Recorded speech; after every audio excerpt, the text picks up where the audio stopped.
धुळे जिल्ह्यात धुळे, शिरपूर आणि शिंदखेडा येथे अन्न व औषध प्रशासनाने संयुक्त धडक तपासणी मोहीम राबवत विविध हॉटेल्स, रेस्टॉरंट व खाद्यपदार्थ विक्री आस्थापनांची तपासणी केली।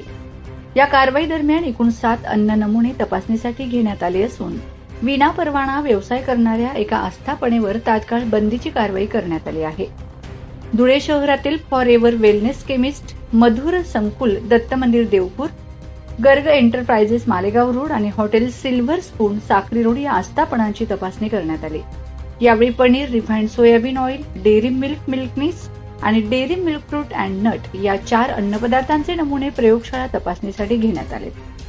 तर शिरपूर येथील MCM बिर्याणीवाला, करवंद नाका आणि Gitanjali the house of biryani and thali, Manudada संकुल, शहादा रोड तसेच शिंदखेडा येथील Swami Samarth Chinese centre main road या आस्थापनांचीही तपासणी करण्यात आली आहे। यावेळी चिकन तंदूर बिर्याणी, चिकन दम बिर्याणी आणि सोयाबीन चिली या 3 अन्न पदार्थांचे नमुने तपासणीसाठी घेण्यात आले।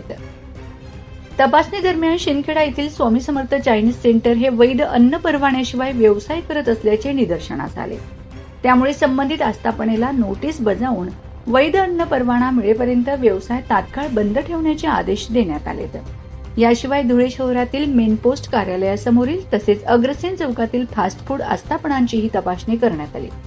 संबंधित आस्थापनांची अन्न सुरक्षा व मानके कायदा 2006 अंतर्गत तपासणी करण्यात आली असून आढळून आलेल्या त्रुटींप्रकरणी नोटिसा बजावण्यात येणार असल्याचे सांगण्यात आले।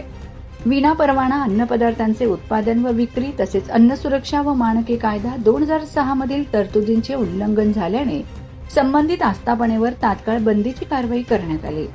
माझा खानदेश न्यूज ब्युरो, शिरपूर।